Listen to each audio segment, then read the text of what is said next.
Please like this video. It will really help this story reach as many people as possible. Thank you so much for your support. I got home from a long Wednesday, and the house was quiet. Too quiet for 6:30. The sink was empty. The dog was asleep in the corner. The porch light was still on from the night before. I texted her from the kitchen island. "Hey, where are you?" An hour later, my phone lit up while I was tossing chicken on a pan. With the girls. Coffee. Don't worry, be home soon. Fourth time in a week. Different girls, same tone. Short, neat, like a receipt. When she finally walked in close to 10, she kissed the air near my cheek and drifted toward the bedroom, shoes dangling from 2 fingers. "Coffee runs late now?" I asked, wiping the counter.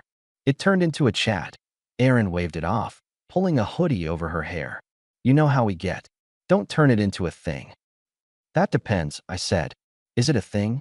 She didn't bother answering, just checked her face in the hallway mirror like she was a guest in someone else's house. If I'd known where it was headed, I would have changed the locks that night and saved everyone some acting lessons. The next morning, I set a rule across the breakfast table. Heads up, I'm not sitting here guessing anymore. If you'll be late, I want a call, not a text an hour after I ask. "That's controlling," she shot back, stirring yogurt like it offended her. "You're turning into that guy who polices my time." "No, I'm the guy who pays for most things here and prefers the truth. It's a basic setting." She smirked. "So we're doing curfews now. We're doing respect." She shook her head, grabbed her tote, and left with a breezy bye, like we were neighbors passing each other in the driveway. I'm a project manager. I live on schedules and results. At home, I try to be looser. Grill on weekends, mow the lawn, fix the squeaky door, keep the marriage warm. That week I adjusted. I moved my Thursday poker night back on the calendar, set out stakes for Friday, gave Erin a chance to show up for once. Thursday evening, she texted at 7:30, running to Jenna's. "She's having a rough day. Call me." I replied. No call. At 10:30, she wrote, "Still with her. Don't wait up." I didn't. I slept, woke, brewed coffee, left for work, and wrote a list. When someone starts building a new life, they usually forget to cover their old tracks. Phones, glances, phrases, little leaks everywhere. Friday, I asked her to meet me for lunch by the courthouse. She arrived 30 minutes late and pretended not to see me until the third hello. She had a new lightness, like she'd shed 8 pounds of empathy and found it freeing. "You good?" I asked as the server poured water. "Yeah," Erin said, eyes on her phone. "You don't have to cross-examine me." "I'm not. I'm telling you I won't keep doing this. If you're out, say you're out." But the disappearing act stopped. She looked up. "You sound unwell. This jealous version of you, who is he?" "There it is," I said, leaning back. "You want the diagnosis or the boundary?" She tucked hair behind her ear. "Boundary. You communicate. You don't gaslight me with girls every night." She snorted. "Big word for you're paranoid." I paid the check, stood, and gave her my first public line in this game. "I'm grilling Sunday. Our place. Friends, neighbors. If your evenings are about friends, bring the energy home. If not, that'll be clear too." She looked surprised. "You're throwing a barbecue to what?" "Babysit me. To stop guessing. You'll be here. Or you won't. That's the rule." She rolled her eyes and took a long sip of water like it was the bravest thing she'd done all day. At work, my buddy Marcus heard the gist and shook his head. He's a big guy with an easy laugh and a mean read on people. "You're giving her rope," he said in the break room, tossing sugar into his cup. "Smart. Just don't hang yourself with it." I set the date, I told him. "Sunday. If she's clean, I'll eat my hat. And if she's not, then we go to stage 2. "What's that?" He grinned. "Clarity." Sunday came with clear skies and a breeze off the river. I rolled out 2 folding tables, laid out ribs, chicken, slaw, and the usual backyard spread. Neighbors drifted in carrying salads and 6-packs. I kept my tone steady, my smile simple. Erin floated through in a sundress, sunny and distant at the same time. "You invited anyone?" I asked while I flipped ribs. "A couple people," she said. "You'll meet them." "Good. Introductions solve a lot." Midway through the afternoon, she whispered, "By the way, Mike might stop by." "Who's Mike?" "Just a friend. Old coworker. You'll like him. He's fun." "Is he one of the girls you've been out with?" I kept my voice even. She narrowed her eyes. "Don't be petty. He supported me through some rough days at the office. Great. Then he'll be proud to meet the husband. She scowled. Please don't be weird. The crowd thickened. My neighbor Denise joked about my overcooked corn. Marcus manned the music. Erin kept scanning the street like she was expecting a delivery. Finally, a tall guy with a careful haircut walked up with a bottle of cheap red. He waved like we were college buddies. Mike, he said to me, offering a handshake, the bottle tucked under his arm. I've heard a lot about you. I believe it, I answered, taking the bottle and setting it aside. Erin jumped in too brightly. Mike, this is Daniel. Daniel, this is Mike, from work. Well, not anymore. Long story. Short version, he said, smiling. I consult now? It's flexible. He positioned himself just a shade too close to her. Subtle people always overdo that part. We stood there with the ordinary noise of backyard conversation around us. I worked the grill in silence for a minute to watch how they stood when they thought I wasn't watching. Erin angled toward him. He angled toward her. Their shoulders kept finding each other like magnets that weren't supposed to be on the same table. So, Mike, I said finally, passing a plate to Denise. You part of the coffee club? He laughed. Is there a club? I asked because I keep hearing about coffee, I replied. No one else ever seems to know who was there. Erin snapped. Drop it, Daniel. Easy, I said. We're all friends. Right, Mike? Of course, he said, a little too fast. Erin's. Well, she's the kind of friend you support. Support how? Talking. You know. He shrugged. Life. The neighbor's kid ran through the yard with a foam sword. The dog got tangled in a lawn chair. Ordinary chaos. I let the moment sit, then set a boundary in front of everyone. Schedule note. I announced casually to the crew. Going forward, weeknights are for home. If anyone needs Erin after 7, they'll have to book ahead. My grill can't run on air. A few people chuckled. Erin stiffened. Mike tried to look neutral and failed. She stepped closer, voice low. That's not your call to broadcast. It's exactly my call, I told her. Healthy people do clarity in daylight. She stared at me like I'd shaved her name into the hedge. 10 minutes later, she was pouring plates and playing nice, the first soft turn in this dance. She kissed my cheek near the cooler and murmured, I'm sorry I've been busy. I'll do better. Tonight we can watch that show you like. Good, I said, keeping my eyes on the grill. We'll see. That night she curled against me on the couch, laughed in the right places, refilled my iced tea without me asking. The sweetness was light, believable if you wanted it. I let it wash over me like background noise, and then put something heavier in motion Monday morning. Stage 2 was logistics. I locked our joint card to essentials. I split the calendar on my phone. My time, her time, shared time. I told Erin I'd be later some evenings for workouts with Marcus and signed a contract with a licensed private investigator I got through a coworker's cousin. The guy's name was Phillips. He spoke in short sentences and billed by the day. What's the scope? Phillips asked over the phone. Discreet tracking 2 evenings a week for 3 weeks. Focus on one person. Erin Harper. Understood. If you find nothing, we're done, I added. If you find something, I want dates, times, photos, locations, anyone she meets. No embellishment. I wasn't gathering ammunition. I was picking a closing date. During those weeks, Erin tested new angles. Tuesday, she came home with bakery boxes for the whole office and a cinnamon roll just for me. They messed up the order, she smiled. Thought of you. I thanked her, ate half, and told her I'd be moving my weekend workshop to Saturday morning instead of Sunday afternoon. What workshop? She asked. The one I do with guys from the shop, woodworking, I said. I'll be out early. Back by noon. She blinked. Since when? Since now. She chewed that and switched targets. Thursday, she walked into the garage with a toolbox and said, I figured I'd help you hang those shelves. We keep saying we'll do it. I handed her a level. Go for it. She lined up the first bracket wrong, laughed at herself, and bumped my shoulder like we were back in month 2 of the marriage. I installed the shelves, thanked her for the help, and went for a run. Phillips sent the first file on a Friday at 11:20 p.m. An email with a clean subject line, Activity, Thursday. Inside, 6 photos, each stamped with time and GPS. Erin's car parked behind a coffee shop near the river. Erin at a window table with Mike. Their hands near, then touching. One shot of them walking to a motel nearby. his arm grazing her lower back. Room number in the frame if you squinted. I sat in the dark at the dining table with my laptop open, the house quiet, the dog snoring. I didn't feel much. My brain sorted folders. Monday he'd send more. I waited. When you choose clarity, time gets sharp. I was productive at work, polite at home, and direct with my new rules.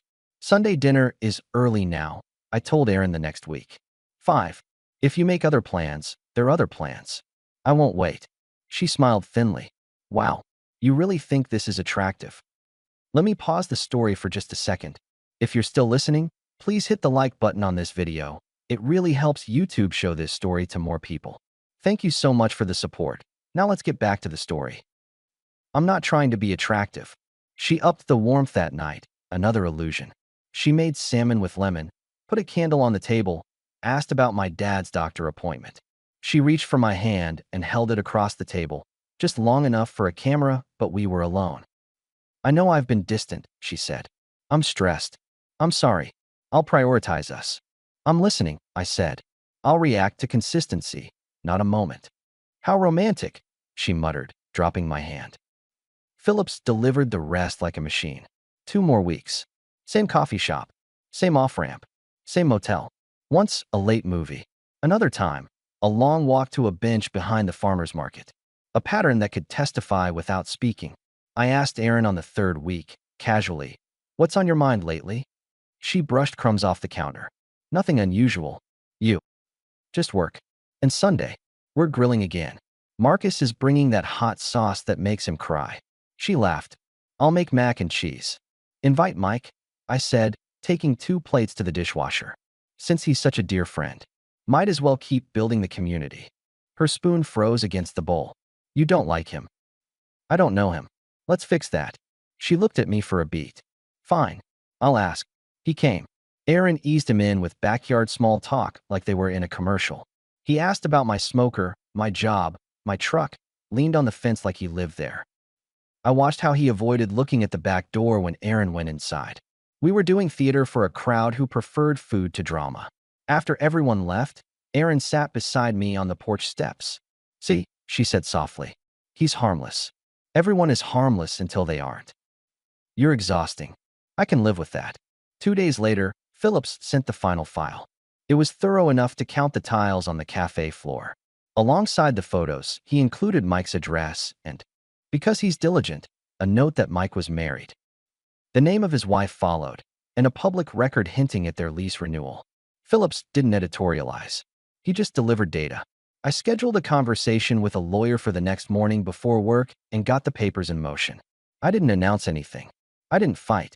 I adjusted my watch band, fed the dog, and waited for the right window to end the show.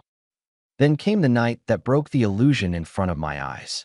Erin came home at 6, changed into a fitted sweater, and said she was meeting Laura for a quick coffee. Which Laura? I asked. You don't know her, she said, sliding on boots. Stop taking everything personally. Give me the address. What for? So I know where to send flowers if you both choke on your latte, I deadpanned. She rolled her eyes. I'll be back. I let her go. Then I grabbed my jacket, keys, and a comm I'd saved for this moment. I followed at a distance, not tailing, just shadowing familiar patterns. She cut across town and parked near, of course, that same coffee shop. I parked on the next block and sat until she went in. From the sidewalk, I could see them through the window. They didn't sit across. They sat side by side like a semi-secret. Their heads leaned in, hands found each other without hesitation. He fed her a forkful of something from a plate. People in the room made space without realizing why. I let myself feel it, just enough to confirm I wasn't a robot. Then I walked in. Erin spotted me first and flinched, her body tilting away. Mike's hands retreated like he'd touched a hot stove. I pulled out a chair and sat. Date night? I asked, voice flat. Daniel, she said quickly, face composed. We were just friends. I know. Friends share dessert like that. And rooms. Mike's jaw tensed. That's uncalled for. Oh good, I said. You have standards. Erin tried to redirect. We can talk at home. We will, I said. But you two seem so close. It'd be rude to cut in.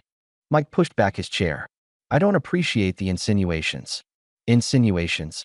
I laughed once. Okay. Let me be clear. The way you're holding her hand isn't how friends hold hands. The way you disappear to that tired motel isn't how colleagues catch a movie. You both know that.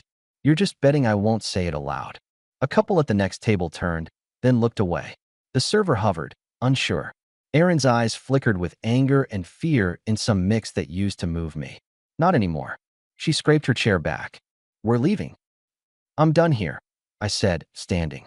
You two enjoy your coffee. I paid their bill at the counter, left a tip for the server who didn't deserve this scene on a slow night, and walked out. At home, I put my key on the hook with a click. I was gathering boxes for clothes when the door flew open and Erin stormed in, voice already raised. You embarrassed me, she shouted from the hall.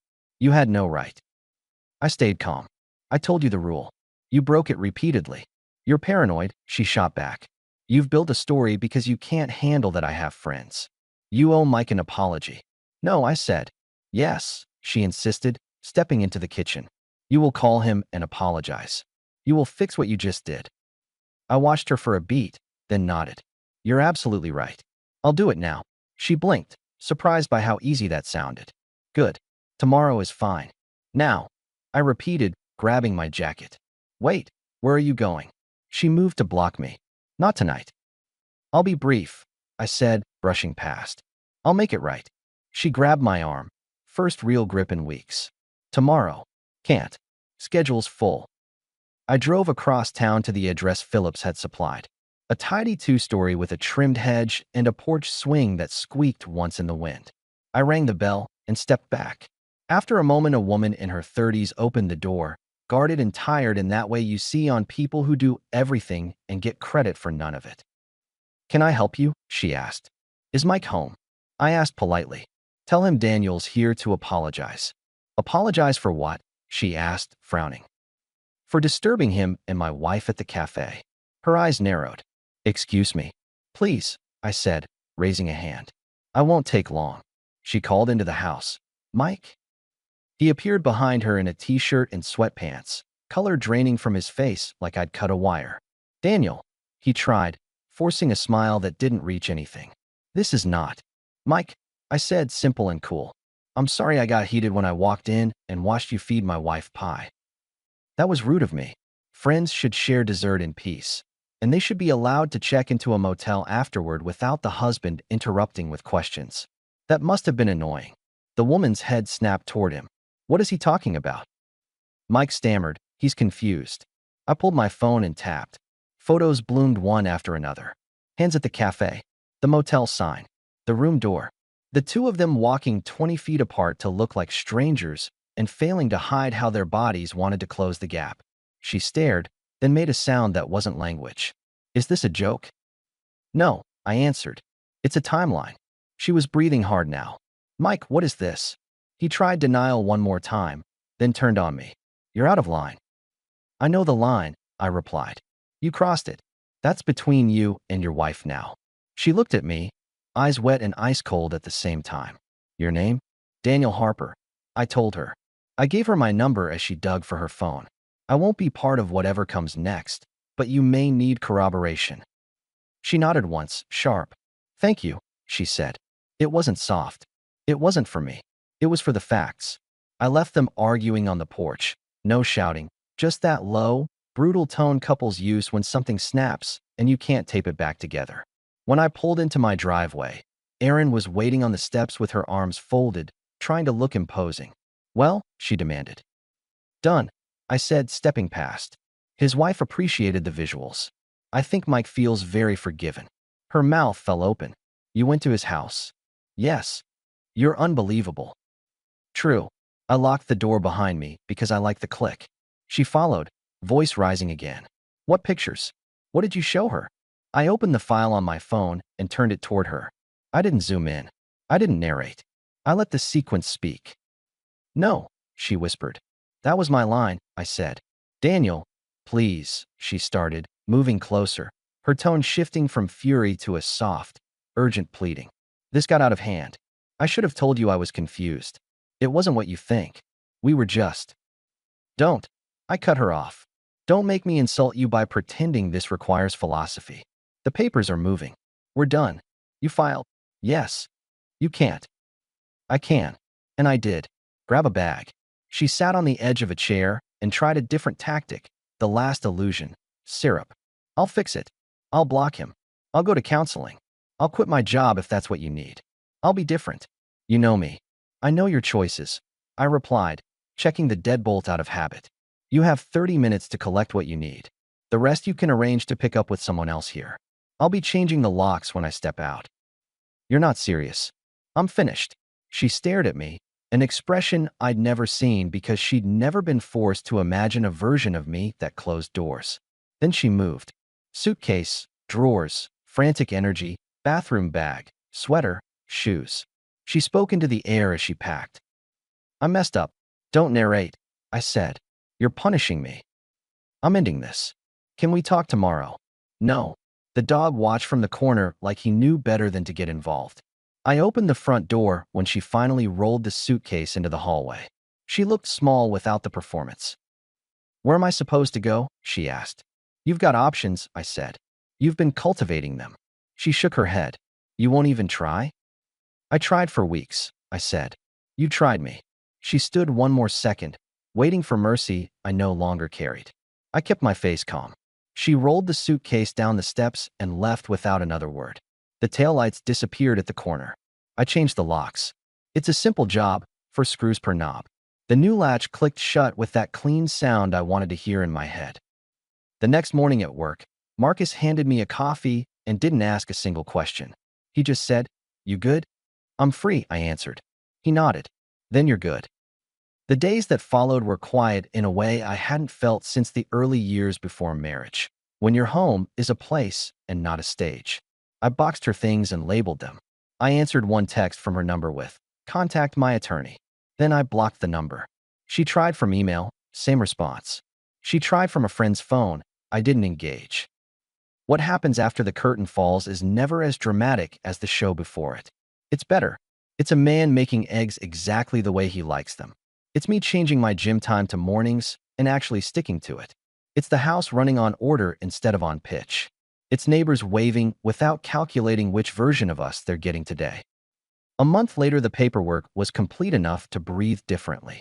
Marcus and I drove out to a used lot, and I traded my old sedan for a truck I'd had my eye on before we got married, and budget meetings turned everything into a committee. I paid cash. It wasn't a statement. It was a correction. I took more projects at work, took a promotion when it was offered, and set a clear rule with myself. No secrets, no gray zones. I let a friendship with a woman from the accounting team grow slowly over coffees that weren't cover stories. Her name's Claire.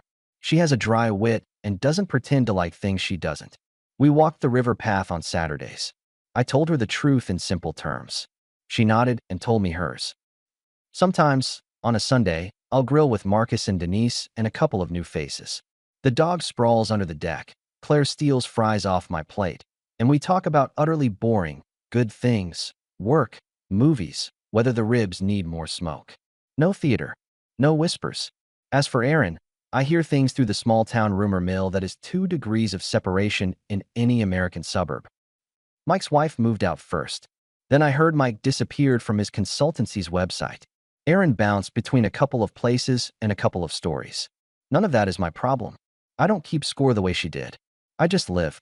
People ask me now and then if I regret how sharp I was that night at the cafe or at his front door. I don't. Some truths are best presented like a clean invoice. No line items you can dispute. You want the final line I gave Aaron in my head? It's the one I built the whole exit on. You mistook my patience for weakness. Turns out it was just patience. I waited long enough to be sure. Then I closed the door behind you and kept the keys. Our story has come to an end.